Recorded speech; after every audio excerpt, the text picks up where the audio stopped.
Selamat pagi Bapak Ibu Saudara Sobat Messenger, salam sejahtera untuk kita semua. Mengucap syukur Tuhan Yesus karuniakan kepada setiap kita satu kehidupan yang baru, ada kekuatan, ada kesehatan, ada sukacita dan hikmat yang dikaruniakan buat setiap kita, yang dapat kita nikmati dan menjadi pertolongan buat kita mengerjakan banyak hal di sepanjang hari ini. Dan bersama-sama dengan Sobat Messenger dalam Bread of Life, kita akan mengawali hari kita dengan merenungkan kebenaran firman Tuhan, merenungkan setiap pesan firman Tuhan yang diajarkan kepada kita melalui Alkitab yang kita renungkan setiap hari. Mari kita berdoa terlebih dahulu. Bapa kami surga, sungguh kami mengucap syukur, Kau Allah kami yang setia, Gembala kami yang hidup, yang senantiasa memimpin, menuntun, memelihara, menyediakan segala hal yang kami butuhkan dalam perjalanan hidup kami di tengah dunia ini. Mengucap syukur pagi hari ini, Tuhan karuniakan kepada kami hari yang baru, rahmat yang baru, anugerah yang baru dilimpahkan atas kami. Kami dapat merasakan dan mengalami adanya kekuatan, kesehatan, bahkan sukacita, bahkan hikmat Tuhan yang akan menolong kami, menuntun, memimpin kami, menyelesaikan banyak perkara di sepanjang hari ini. Berkati kami semua, Sobat Messenger, karuniakan kepada kami hati bagaikan tanah yang subur, yang siap untuk ditabur oleh kebenaran firman Tuhan, berakar dalam kehidupan kami, bertumbuh dalam keseharian kami, dan berbuah dalam laku hidup kami hari demi hari, sehingga hidup yang kami jalani senantiasa didapati sebagai hamba yang baik, yang setia, sebagai anak-anak Tuhan yang menyukakan hati Tuhan. Berkati kami semua, di dalam nama Tuhan Yesus kami berdoa, amin. Bapak Ibu Saudara Sobat Messenger, bagian firman Tuhan yang kita renungkan bersama diambil dari Injil Yohanes pasal 15.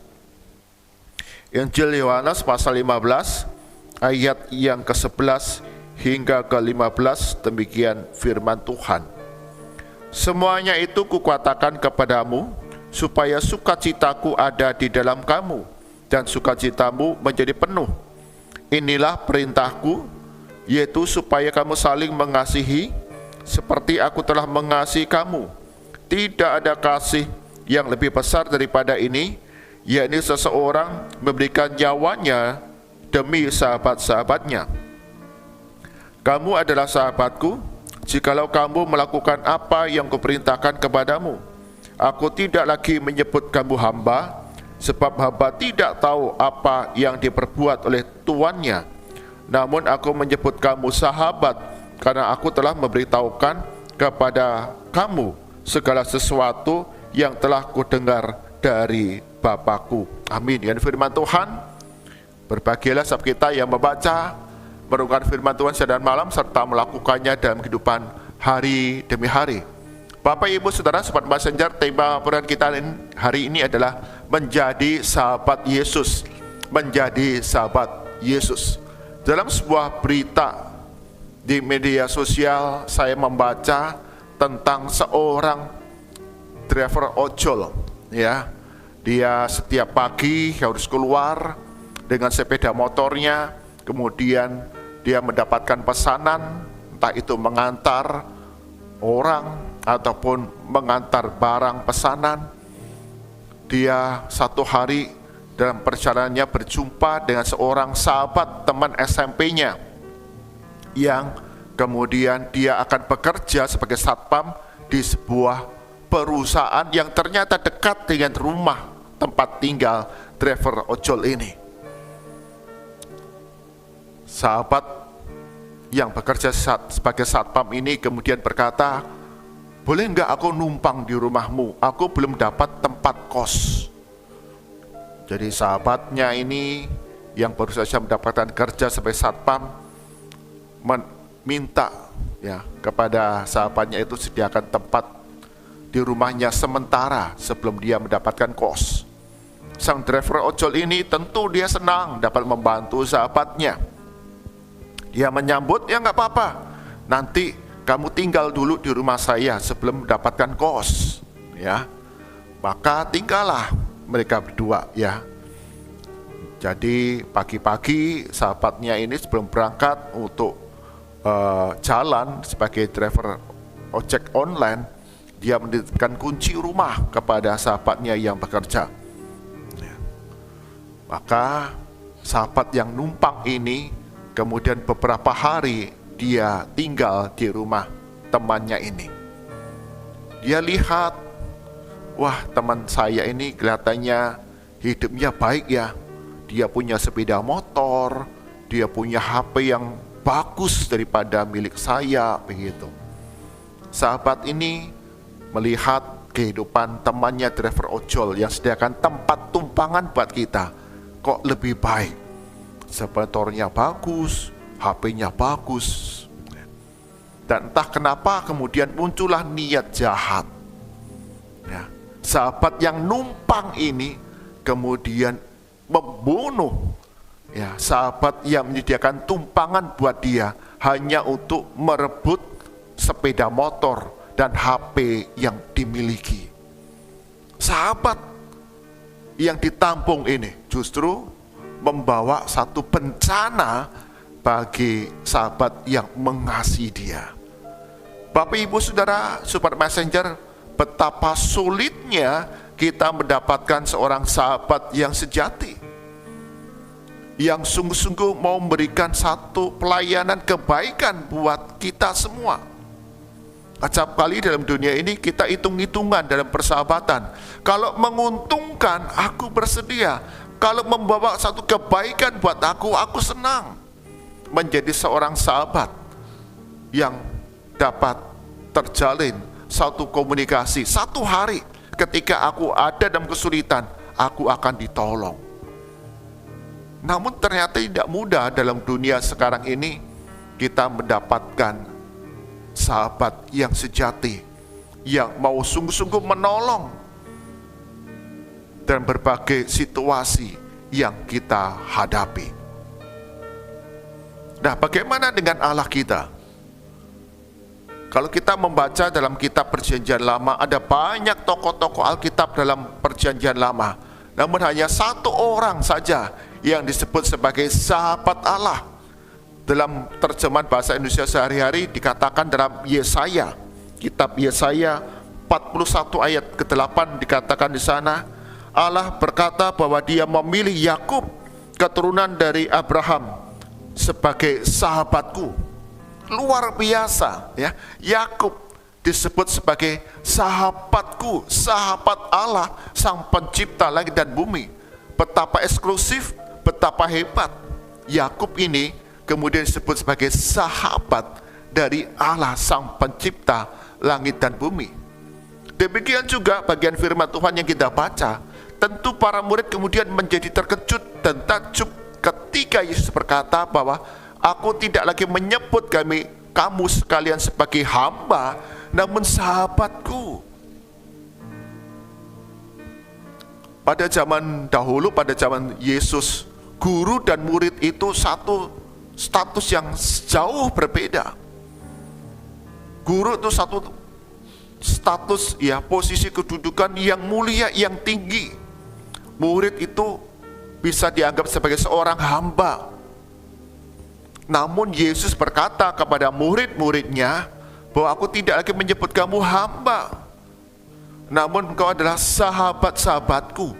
Satu hal yang luar biasa, yang kagum, yang dirasakan, yang dialami oleh para murid-muridnya. Yesus loh, guru yang agung, Rabi, Mesias ini menganggap diriku sebagai sahabat. Bahkan dikatakan tadi, ya, Yesus memberikan nyawanya menjadi tebusan bagi sahabat-sahabatnya. Yesus menyebut murid-muridnya sebagai sahabat-sahabatnya karena mereka melakukan apa yang diperintahkan dalam kehidupan mereka hari demi hari. Bapak Ibu Saudara, Demikian juga setiap kita, orang-orang percaya yang beriman percaya pada Yesus Kristus, sama seperti murid Kristus, kita menjadi sahabat Yesus karena kita sudah ditebus dari kebinasaan, ganti hidup yang kekal melalui pengorbanan Kristus di kayu salib. Dia mati untuk menebus hukuman dosa kita. Dia bangkit mengalahkan kematian, bahkan naik ke surga untuk sediakan tempat kehidupan kekal buat kita. Dan kita disebut sahabat-sahabat Yesus ketika kita adalah orang-orang yang mau melakukan apa yang diperintahkan buat setiap kita. Jadi ada dua hal mengapa kita disebut sebagai sahabat Kristus. Mengapa kita orang percaya menjadi sahabat Yesus? Karena yang pertama, kita sudah ditebus oleh Yesus Kristus melalui kematiannya di kayu salib. Dan dikatakan tadi, tidak ada kasih yang lebih besar daripada seseorang yang memberikan nyawanya bagi sahabat-sahabatnya, dan itu Yesus kerjakan buat kita. Kasih yang melimpah, kasih agape. Meskipun kita tidak setia, dikatakan seteru dan pemberontak Allah, namun karena kasihnya buat kita, Yesus rela mati. Dan yang kedua, kita menjadi sahabat Yesus jika kita mau melakukan semua perintah Tuhan dalam kehidupan hari demi hari. Yang pertama, kita menerima anugerah keselamatan dari Yesus Kristus. Dan yang kedua, kita meresponnya dengan ketaatan dalam laku hidup kita setiap hari, melakukan apa yang Tuhan ajarkan, perintahkan dalam kehidupan kita setiap hari, yaitu firman Tuhan yang kita renungkan, yang kita baca, dan harus kita terapkan dalam kehidupan hari demi hari. Ketika kita setia, maka kita sungguh-sungguh menjadi sahabat Yesus yang sejati. Di tengah dunia di mana orang dapat meninggalkan kita, sahabat dapat mengecewakan kita, namun satu pribadi yang tidak pernah mengecewakan kita, yaitu Yesus. Dia yang memberikan hidupnya sebagai penebusan dosa-dosa kita. Dia yang berkuasa dan memimpin kita, memelihara kita setiap hari di tengah dunia dalam berbagai rupa-rupa pergumulan, kesulitan, tantangan ini. Jadi Bapak Ibu Saudara, Super Messenger, ingatlah bahwa kita orang percaya menjadi sahabat Yesus yang tidak pernah ditinggalkannya dalam perjalanan kehidupan kita. Dan Tuhan mau kita melakukan, mengerjakan dengan baik, percaya dan taat sepenuhnya kepada firman Tuhan dalam laku hidup hari demi hari. Amin. Tuhan Yesus berkati kita semua. Mari kita berdoa. Tuhan Yesus, kami mengucap syukur. Kasih-Mu besar buat kami, sehingga rela memberikan nyawa dan hidup untuk menebus kami dari hutang dosa melalui kematian di kayu salib. Kami disebut sahabat Yesus. Bahkan Tuhan memberikan perintah buat kami untuk melakukan, untuk mengerjakan apa yang Tuhan Yesus ajarkan dalam kehidupan kami hari demi hari. Menjadi sahabat Yesus, kami mengucap syukur untuk karya penebusan, dan Tuhan ingin kami didapati sebagai orang-orang yang sungguh-sungguh menaruh pengharapan dalam Yesus Kristus, percaya dalam pemeliharaan Tuhan untuk mengerjakan, untuk melakukan kebenaran firman Tuhan setiap hari. Ampuni acap kali kami gagal untuk melakukan firman Tuhan. Kami mengabaikan firman Tuhan. dan menuruti keinginan daging kami sendiri. Bahkan mungkin kami jatuh dalam godaan iblis. Hari ini kami diingatkan kembali untuk menjadi sahabat Yesus. Kami harus taat dan setia melakukan kebenaran firman Tuhan setiap hari. Kami serahkan segala aktivitas kami sepanjang hari ini. Senantiasa Tuhan Yesus akan membuat berhasil segala apa yang kami kerjakan, kami lakukan, dan Kau mencukupkan kebutuhan kami sepanjang hari ini, kebutuhan pribadi kami, kebutuhan keluarga kami masing-masing. Berkati ya Tuhan setiap keluarga Support Messenger dalam perjalanan kehidupan kami di tengah perekonomian yang sulit sekarang ini. Tuhan, ikat kami setiap anggota keluarga dengan kasih untuk saling mengasihi, saling mendukung, saling menghiburkan satu dengan yang lain. Sehingga di tengah berbagai situasi yang sulit, Tuhan punya cara yang ajaib buat kami, mencukupkan kebutuhan kami. Ajar kami semua untuk mencari kerajaan Allah dan kebenarannya, melakukan bagian kami seturut dengan kehendak Tuhan. Maka Tuhan akan tambah-tambahkan kebaikan buat kami semua.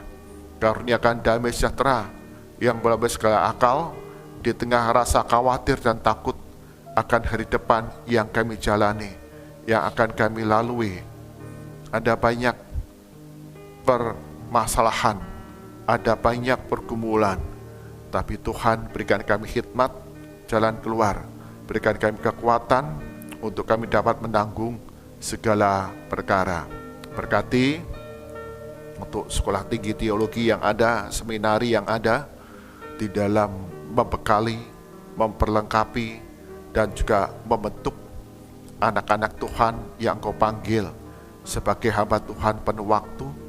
Sungguh Tuhan Yesus yang akan mencukupkan kebutuhan hari demi hari, bahkan dalam kehidupan pembelajaran ataupun kehidupan di tengah asrama. Sungguh Tuhan Yesus yang akan campur tangan di dalamnya, bukan saja ilmu, pengetahuan, keterampilan, namun juga pertumbuhan iman yang teguh bersama dengan Tuhan Yesus, pertumbuhan karakter serupa Kristus yang terus dapat dibentuk bagi hamba-hamba-Mu. Berkati ya Tuhan, sehingga setiap pembelajaran, setiap sarana prasarana yang disediakan mendukung pembelajaran yang ada, sungguh membuat hamba-hamba-Mu mengucap syukur untuk pertolongan Tuhan. Dan ketika diutus di tengah-tengah dunia untuk menggembalakan jemaat Tuhan, mereka dapati sebagai hamba yang baik dan yang setia di tengah berbagai tantangan kesulitan yang dihadapi dalam dunia ladang pelayanan. Berkati negara kami Indonesia, terlebih untuk Bapak Presiden dan Wakil Presiden, beserta dengan kabinet para menteri, di tengah situasi dunia global yang begitu berat. Ada perang antar negara, perang dagang antar negara, bahkan berbagai tantangan global yang dihadapi, yang membawa dampak di tengah masyarakat. Tuhan Yesus yang berbelas kasih kepada negara kami Indonesia, limpahkan berkat-Mu ya Tuhan atas kami, dan berikan hikmat bagi pemerintahan yang ada, sehingga dengan hati yang sungguh mereka melayani rakyat. Setiap kebijakan, setiap tindakan pembangunan yang dilaksanakan, dan dalam menanggapi situasi yang terjadi di tengah masyarakat, mendatangkan kesejahteraan, mendatangkan keadilan, kebenaran, dan kedamaian di tengah rakyat Indonesia. Mari arahkan hati kita kepada Tuhan, kita terima berkat dari Tuhan. Kasih karunia, rahmat, dan damai sejahtera dari Tuhan kita Yesus Kristus, pemberian penuh kuasa dari Allah Bapa, serta penghiburan kekuatan dari Roh Kudus, senantiasa melimpah di depan saudara, dari sekarang sampai selama-lamanya. Amin. Bapak Ibu Saudara, Support Messenger, sungguh kita mengucap syukur Yesus mengangkat kita menjadi sahabat-sahabatnya yang sudah ditebus dari hukuman dosa, ganti hidup yang kekal melalui kematiannya di kayu salib. Dan bagi kita yang menjadi sahabat Yesus, Tuhan Yesus mau kita melakukan, mengerjakan semua apa yang Tuhan perintahkan, ajarkan dalam kehidupan di tengah dunia ini. Satu laku hidup yang semakin serupa dengan Dia, melakukan firman Tuhan hari demi hari. Tuhan memberkati kita semua. Amin.